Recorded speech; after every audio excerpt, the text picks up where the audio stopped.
In the summer of 1457, the Ottoman Empire did not march into Albania expecting a fight. It marched, expecting an ending. 80,000 soldiers moved with the same certainty that had crushed Constantinople cannons, cavalry, and a system that had never needed permission to win. This was not just an army, it was inevitability in motion. But when they crossed into Albania, something was wrong. There were no defenders waiting, no armies forming, no resistance to break. Villages stood empty, fields burned, roads led nowhere. It was as if the land itself had decided not to exist for them. Days turned into weeks, and the silence did not break. It deepened. Supplies began to thin. Illness spread through the camps. Discipline started to crack in ways no battlefield could produce. Because this was not war as they understood it.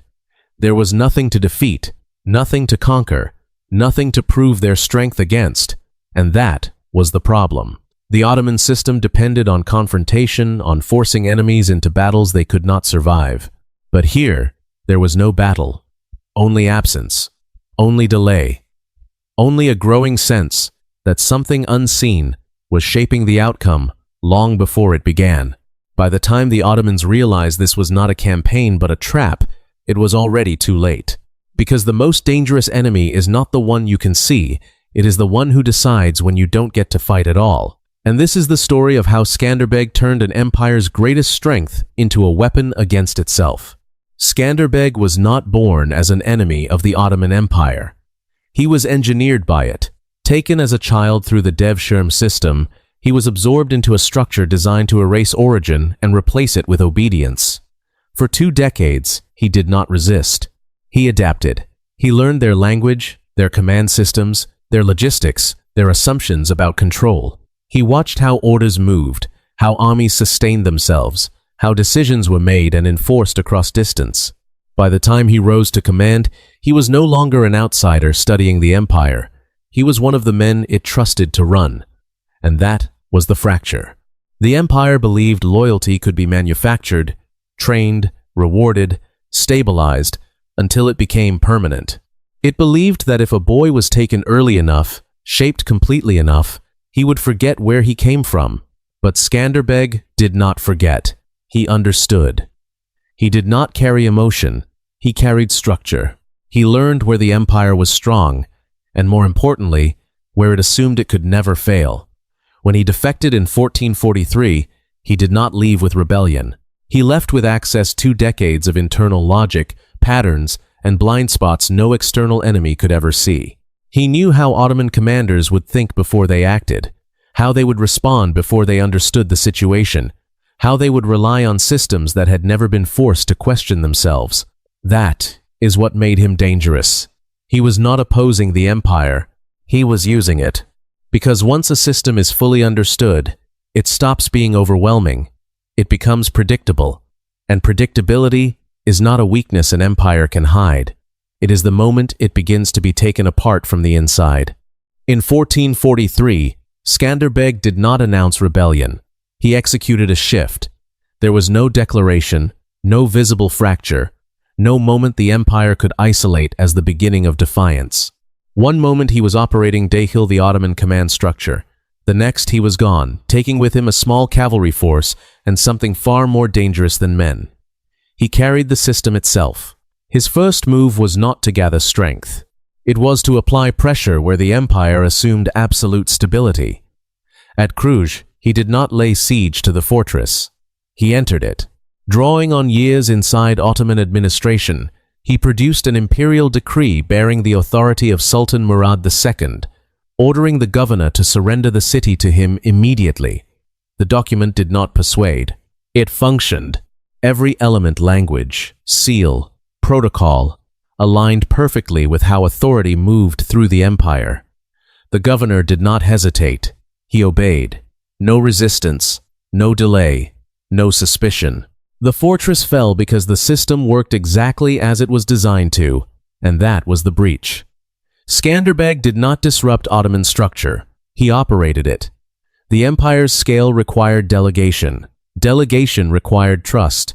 And trust, once understood, could be reproduced. By the time the Ottomans recognized the loss, it was already beyond recovery, not because of the territory, but because of what had been exposed. Their authority could be issued by someone else. Their commands could be replicated. Their control depended on processes that no longer belonged exclusively to them. This was not defiance. It was access. And from that point forward, the empire was no longer confronting an enemy reacting to its power. It was confronting someone who could generate it, redirect it, and deploy it with the same certainty without ever needing to confront it directly. When Skanderbeg finally engaged an Ottoman army in open battle, he did not test its strength. He triggered its response. Facing a force several times larger than his own, he did not attempt to overpower it. He positioned it.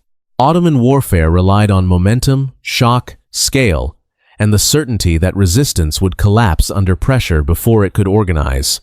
That certainty was not just confidence, it was conditioning. At Torvioll in Ettusen, of 400 of Fura, Skanderbeg staged a retreat, not as retreat, but as signal. His forces withdrew in controlled disorder, presenting exactly what the Ottoman command structure was built to recognize: a breaking enemy. The reaction was immediate. Cavalry surged forward to exploit the collapse, accelerating beyond coordination. Infantry fell behind. Lines stretched. Control thinned into pursuit. The formation did not break from external force. It unraveled from within its own movement. That was the opening. Skanderbeg's forces turned from prepared positions, striking through terrain that restricted maneuver and magnified confusion. The counterattack was not chaotic, it was timed. What followed was not a battle extended over hours, but a structure collapsing in minutes, units isolated, commands delayed, momentum reversed faster than it could be understood. But the true damage was not measured in casualties, it was measured in exposure. Skanderbeg revealed that Ottoman doctrine was not adaptive under pressure. It was repeatable. The same system that had delivered victory across continents could be predicted, induced, and redirected by someone who understood how it would respond before it acted. The feigned retreat was not a tactic. It was a reflection. The Ottomans had used it to control others for decades. Now it had been used to control them, and it worked. That was the break. Because once a system proves it can be guided from the outside, its authority no longer appears absolute. It appears conditional. And from that moment forward, Skanderbeg was no longer reacting to the empire. He was determining how it would react. After the victory at Torvioll in 1444, Skanderbeg proved something the Ottomans could not ignore. Their army could be beaten. What followed was worse. He proved it could be avoided entirely. The war did not escalate, it dissolved. Campaign after campaign. In 1445, 1448, 1450, Ottoman forces marched into Albania, expecting confrontation. They found absence. Villages emptied before their arrival. Fields stripped bare. Wells left dry. Roads silent. Watching. There were no armies forming lines. No fortresses demanding siege. No enemy willing to stand and be destroyed. The empire advanced, but nothing resisted in a way it understood. And that was the problem. Ottoman power depended on forcing decisive outcomes: battle, collapse, submission. Skanderbeg removed all three. His forces fragmented into small, controlled units, striking only when success was guaranteed. Supply lines cut, patrols erased, then gone before retaliation could begin. By day, the Ottomans claimed territory. By night, they lost it. There was no center to capture, no structure to dismantle, no victory to finalize, only a campaign that stretched, consumed, and refused to end. They were not losing. That was the problem. Time became the weapon. Every march extended beyond expectation. Every supply line weakened under distance. Disease spread faster than combat. Soldiers deserted not from fear, but from exhaustion. Commanders argued without solutions. Because momentum, the foundation of Ottoman warfare, requires certainty, and Albania offered none.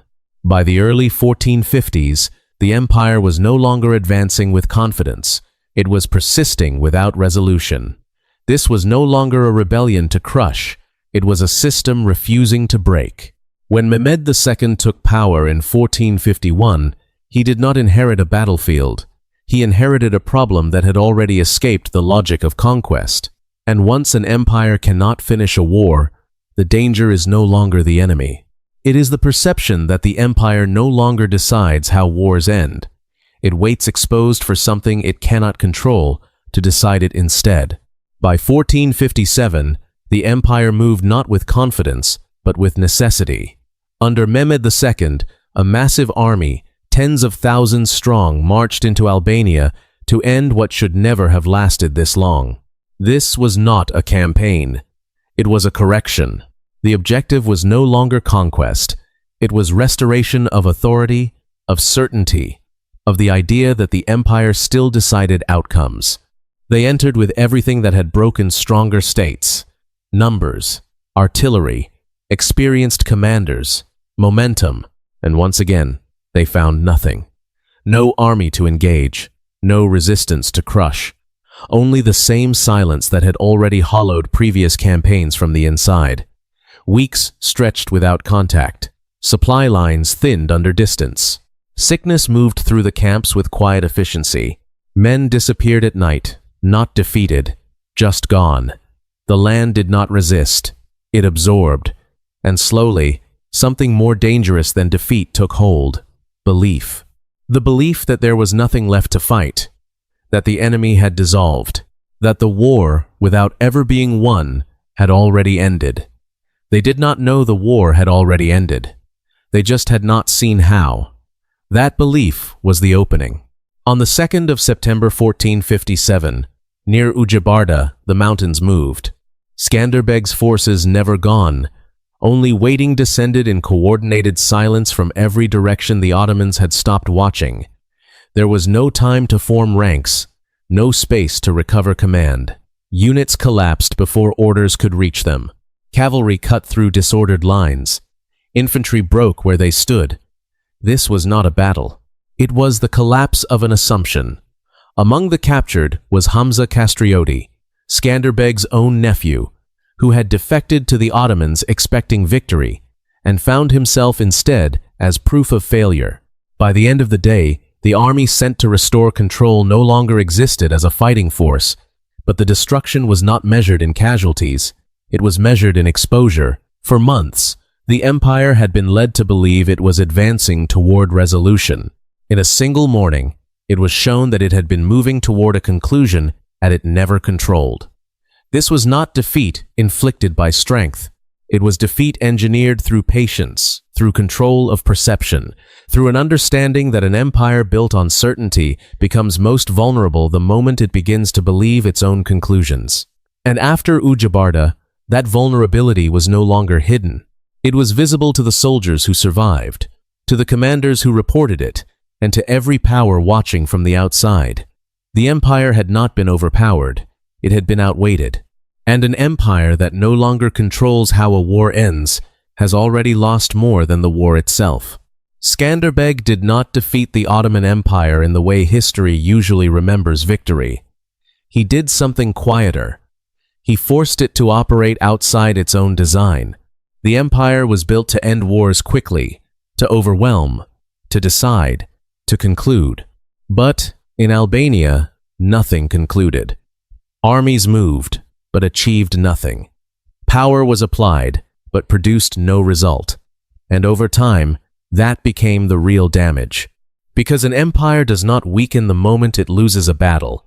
It weakens the moment its power stops working the way it is supposed to. Skanderbeg understood that. He did not try to destroy the system. He exposed it. He showed that its strength depended on something it could not control: the behavior of its enemy. And once that became visible, it could not be unseen. The Ottomans would go on to conquer, to expand, to dominate. But the idea of inevitability was gone, replaced by something far more dangerous: doubt. Because if one man could refuse the terms of empire and survive, then power was no longer absolute. It was conditional, and anything conditional can fail.